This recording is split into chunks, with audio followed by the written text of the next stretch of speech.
కార్వాన్లోని దర్బార్ మైసమ్మ ఆలయాన్ని అతి పురాతన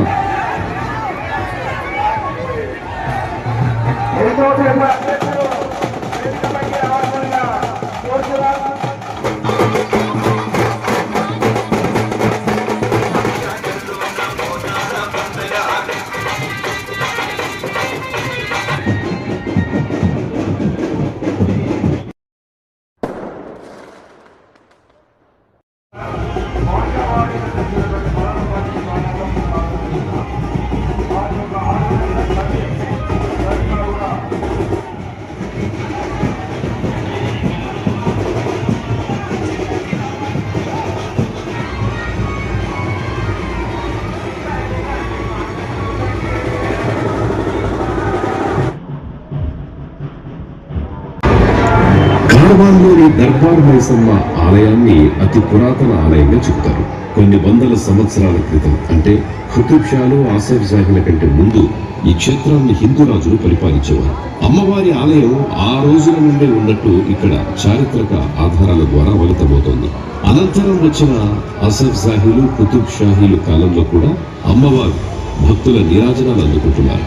అక్కన్న మాదన్నలు, భద్రాచలం శ్రీ సీతారామస్వామి ఆలయ నిర్వహణకర్త శ్రీ కంచర్ల గోపన్న, మహారాష్ట్ర సింహం శ్రీ ఛత్రపతి శివాజీ మహారాజ్ కూడా ఇక్కడ అమ్మవారిని దర్శించుకుని ఆశీస్సులు అందుకున్నట్టు చారిత్రక ఆధారాల ద్వారా అవగతమవుతుంది.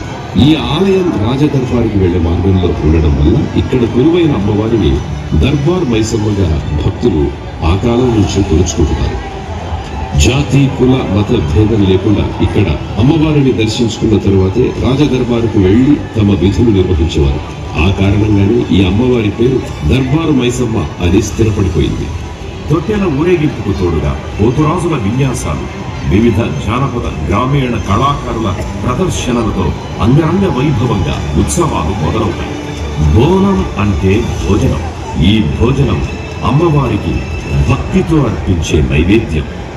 కొత్త మట్టి కుండను పసుపు కుంకుమ బొట్లతో అందంగా అలంకరించి దాంట్లో అన్నమును వేసి ఆ కుండ చుట్టూ వేపకొమ్మలను ఆకులను కట్టి దానిపైన మరో చిన్న కుండను, ఆ పైన మట్టి ప్రమిదలో దీపం పెట్టి ఎంతో భక్తి శ్రద్ధలతో బోనం కుండను తయారు చేస్తారు.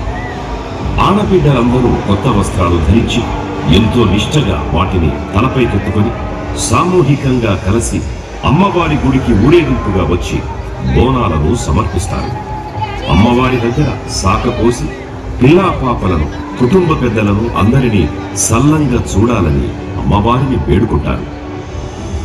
మల్లమ్మ, మారెమ్మ, మైసమ్మ, నల్లపోచమ్మ, గండి మైసమ్మ, బద్ది పోచమ్మ, గోల్కొండ జగదాంబిక, లాల్ దర్వాజా సింహవాహిని, ఉజ్జయిని మహంకాళి, బల్కంపేట ఎల్లమ్మ, పోచమ్మ, పేరేదైనా అమ్మవారు ఒక్కరే.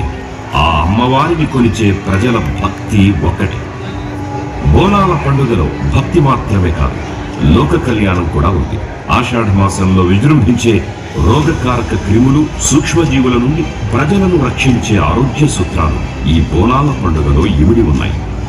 బోనాల పండుగలో విరివిగా వాడే పసుపు, వేపాకుల కొమ్మలలోని యాంటీబయోటిక్ లక్షణాల వల్ల ఈ కాలంలో వచ్చే వ్యాధులు నిరోధించబడతాయి. వీటితో చేసే వంటలు, ఆహారాలను తినడం వల్ల ప్రజల్లో రోగనిరోధక శక్తి పెరుగుతుంది.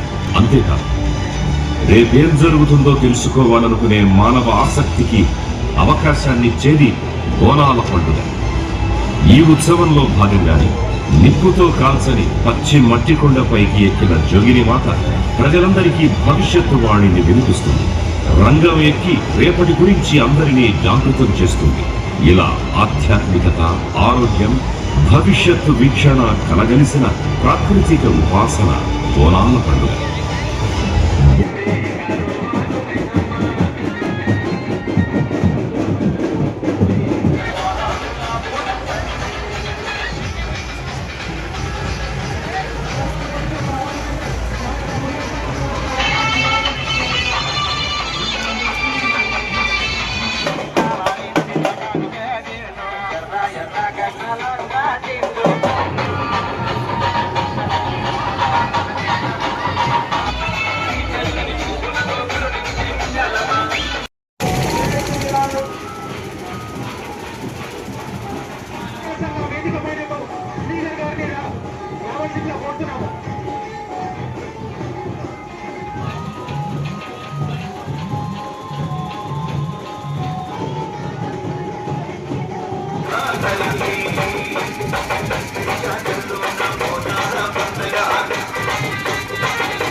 అలాగే రాష్ట్రపాటి చేసినటువంటి పెద్దలు శేఖర్ గారికి కూడా స్వాగతం సుస్వాగతం.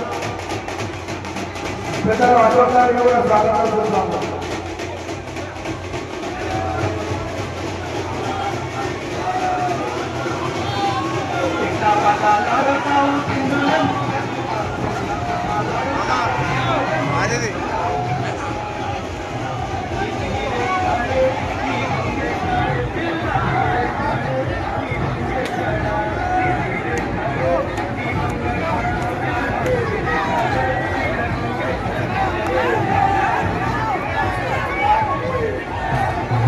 ఎంతో సేపటి నుండి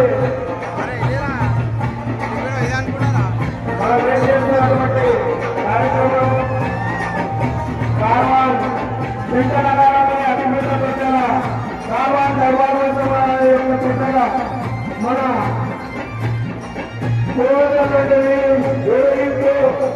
ముఖ్యంగా దయచేసి అందరూ కూడా అమ్మవారి యొక్క దర్శనం చేసుకోవాలని కోరుతున్నాం.